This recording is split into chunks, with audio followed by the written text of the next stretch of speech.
to know it's okay to talk about feelings. It's okay to ask for help. It's okay to break down. It's okay to cry. It's okay not to be okay. It's okay to go to therapy. It's okay to be vulnerable. It's okay to need support. It's okay. It's okay. So brothers, tell me, what are you? Because I know it's okay. I am a responsible man. I am a caring man. I am a healthy man. I am a successful man. I am a wise man. Gentlemen, welcome to your program, I Am a Wise Man. It is all emanating from a book written by my spiritual father, Ezekiel Handina Wangu Kuti, entitled A Wise Man.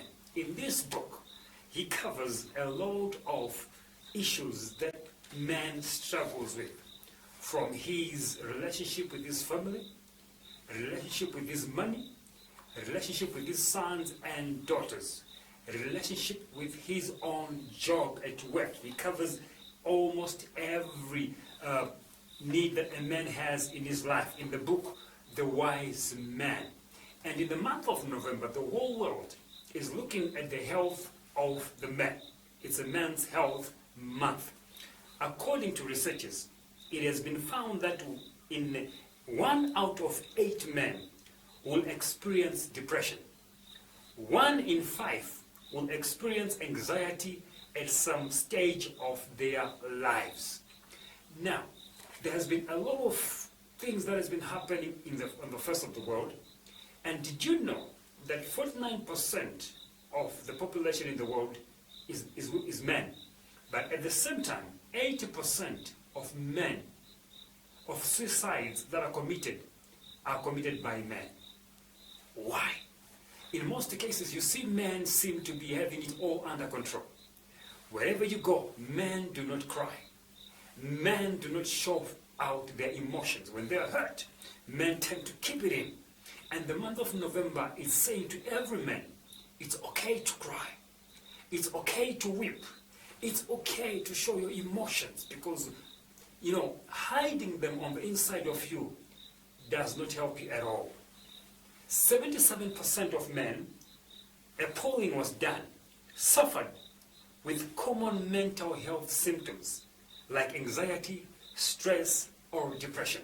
77% of men, which means also 40% of men have never spoken to anyone about their mental health. When we talk about mental health in some other traditions and cultures and nations, it seems like mental health is a curse. Nobody wants to accept or to say they have a mental health problem. Now, mental health we're talking about here is not madness. Because we grew up, for me, I grew up thinking that when we talk about mental health, we are talking about a person who has lost his mind. Madness, no. You may be suffering. It is seen in the decisions that you make. Mental health is not only being, if I can use the word lightly, crazy or being mad. No. 29% of those who haven't said so is because they are too embarrassed to say, gentlemen, I have a mental problem. They are too embarrassed to speak about it. 20% say there is a negative stigma on the issue. Like I said, we grew up thinking that a mental health, mental sickness is all about a person who goes about beating people, is living on the streets, putting on tattered clothes, eating food from the rubbish bins. That's what we call mental problem. No. So because of that stigma, many men cannot talk about their mental health problems because of stigma. So 20% of men don't talk about it because of stigma. 29% of them say, I'm too embarrassed to talk about it. So the biggest cause of mental health issues in men's lives are work. 32%, finances 31%, and their health 23%. Let me say that one more time. The biggest cause of mental health issues in men's lives are work. So 32% take the chunk of my mental health because of work.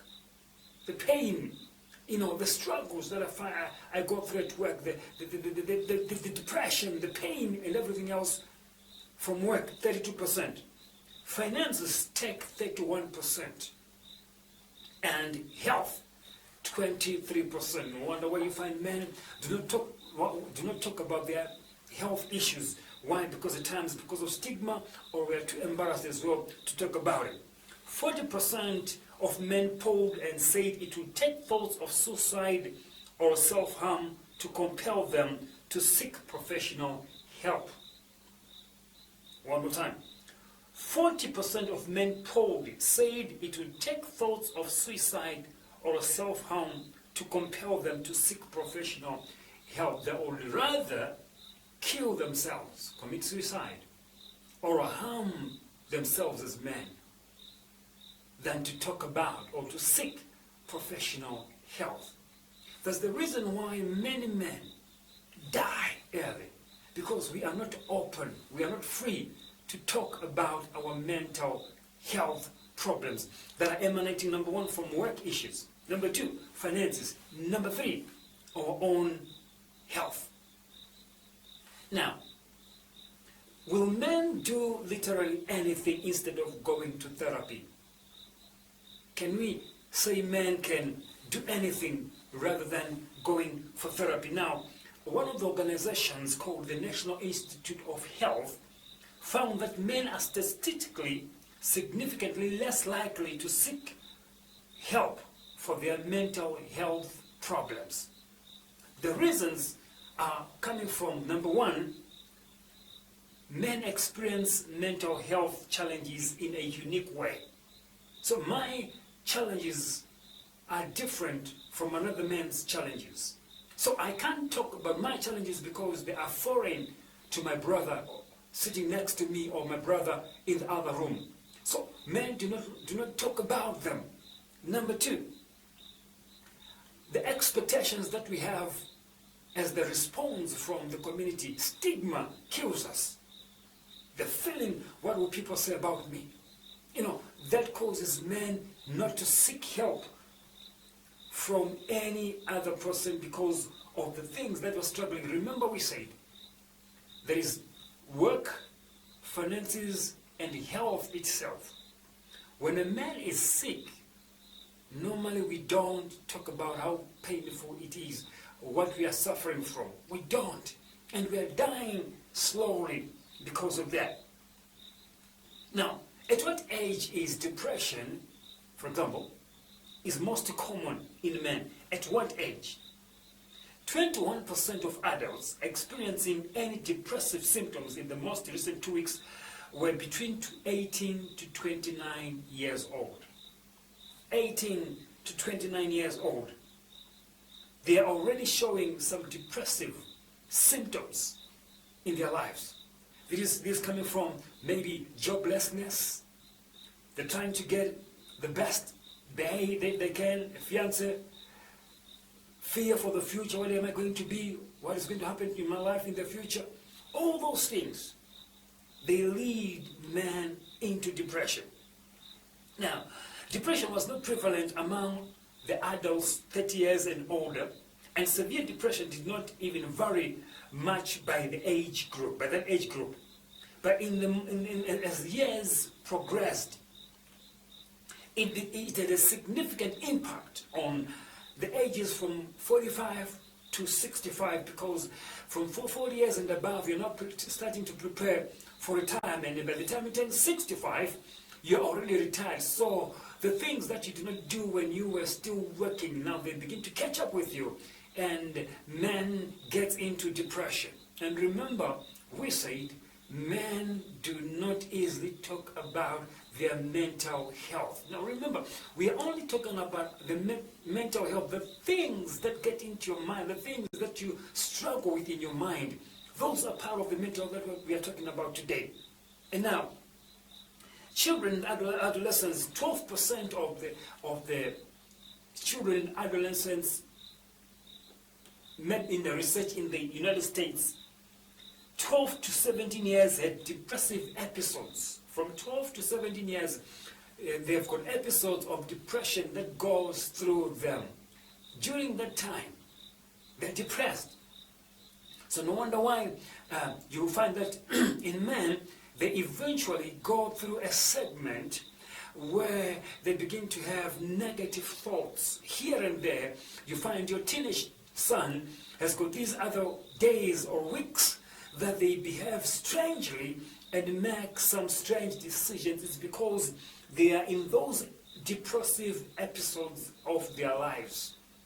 So let's not judge our young people by what they do during their ages 12 to 17, because those are just the depressive episodes that they are going through. Depression is less common in children under 12 years old, because it was found that it's just about 1.7%. Now, I'll be right back after this break to just give a few tips on the characteristics of depression. Welcome back.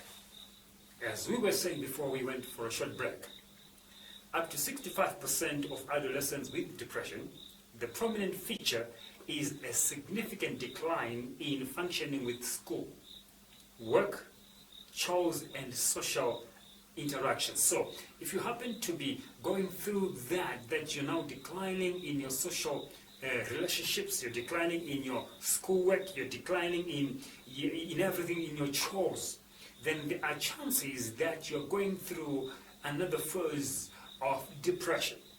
Depression may also present a chronic irritability, anger, or negative acting out. So in other words, if you find that at times there is a time you become irritated with things that must not irritate an individual, you're just getting out the anger, the negative things just burst out.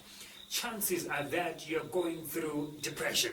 Children and adolescents with depression may be susceptible to social rejection, and by the end of the day, you see, when you act out your anger, you act out your frustration, you become irritated easily, you begin to face some social rejection in the community, which will negatively affect the social development of an individual. So there are risk factors for depression in children and adolescents, which include things that risk factors for depression in children and adolescents. Remember, we are talking about men, be they young men or mature men. We're talking about men, so there are risk factors for depression in children. So these factors, the thing that causes depression, probably family history can cause depression. Adverse life events can cause depression. Negative bias about their abilities. When you are not appreciated for the things that you can do. These can be factors, risk factors for depression. Poor sleep can be a risk factor for depression. Hormone changes, changing from being just a young boy to being a youth, from the youth as you go progress with life. And then the comorbid disorders, both physical and psychological, those things are terrible risk factors that cause depression in men. Now, when I talk about the young and midlife adults, the average of onset for major depressive disorder is between 35 to 40, depending on the culture we are living in, depending on the society we are living in. To other people, because of the political standings in their places, the unemployment, these risk factors can go down lower than 35 years to probably 20 years, and they go further to 60 years because they did not have enough savings for their future. So they become depressed because they cannot meet the needs of a family. So all these things are the things that a man has to struggle with. So I'm now inviting you to subscribe to this channel. Send us questions. Send us things and suggestions that you want us to cover, because I'll be bringing in professionals, I'll be bringing in men, young men and mature men to discuss on the health of the men. I was just giving you throughout these past 15 to 20 minutes or so to let you know that we're coming to you with a program. I am a wise man. A program where we'll be dealing with man's health. Why is it that men do not spend time to go for therapy? Why? These are the things that we'll be covering on this very same channel. Every day from 7 p.m. to 8 p.m. on Tuesdays. We'll be covering those and discussing those things on this very same channel. Please subscribe, like this button so that you'll be notified, and also send us questions, suggestions, topics in particular, specific topics that you'd want us to discuss during this time we'll be having these discussions. I'll be waiting for your comments. I'll be looking forward to hearing from you, because we need to cover the man himself. Because if you look around the world, many men die before you know it. Why? Because of these things: work, their social lives, their health, things that finances. They are messing up men today because man was told, oh yes, and men, when I was growing up, I was told, men do not cry. So you will be green on the inside, die on the inside, because you were told a man does not cry. I remember my brother, he broke his toe and he never told mom. I did break my toe as well when we were playing football. I broke it, but I could put on my shoes because I'm a man. And this has built a negative resilience in my system. There's a time when a man is not feeling well, but we don't talk about it. If a woman is having just a slight headache, she talks about it. But for a man, we don't talk about it. When you hear a man saying, I am sick, he is almost dying. Why? This is a time where we are saying the man must speak up. The man must open up. It is all right to cry. It is all right to express your emotions. It is all right to say help. It is all right. Gentlemen, this is our time. On this channel, we'll be covering those issues. Why do we keep pain inside us? How can we release it out? Do you know that we grew up being told that a man cannot be, a man, it's difficult for a man to cry when his fiancée breaks the engagement. But the fact that he's not crying, it doesn't mean he's not hurting. He's hurting on the inside. You will see that by the actions that he takes after that. You find another fiancé as soon as he has just had a broken heart last week. This week he's already having another one. This new one is coming in as a cover-up for the pain. But that doesn't mean the pain is gone. A lot of things happen in a man's life. But this is the place where I have felt in my spirit, by the grace of God, we need to talk about it. So gentlemen, there are numbers appearing on your screen. My private number. Send me your message. Send me your questions. Ask anything. I'll be able to find, if I can answer that question, I'll find the professionals who can answer the questions that you're going to send to me. On the numbers appearing on your screen, or you can just send them on the chat on this platform, so that we'll be able to answer these questions on the next coming Tuesday, where we'll be live on this very same channel, talking to you over the man's health. Are you a wise man? From today, make a decision to be a wise man. God bless you. I'll see you on Tuesday, 7 p.m.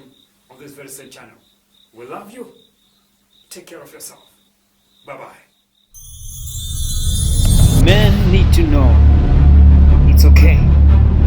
talk about feelings. It's okay to ask for help. It's okay to break down. It's okay to cry.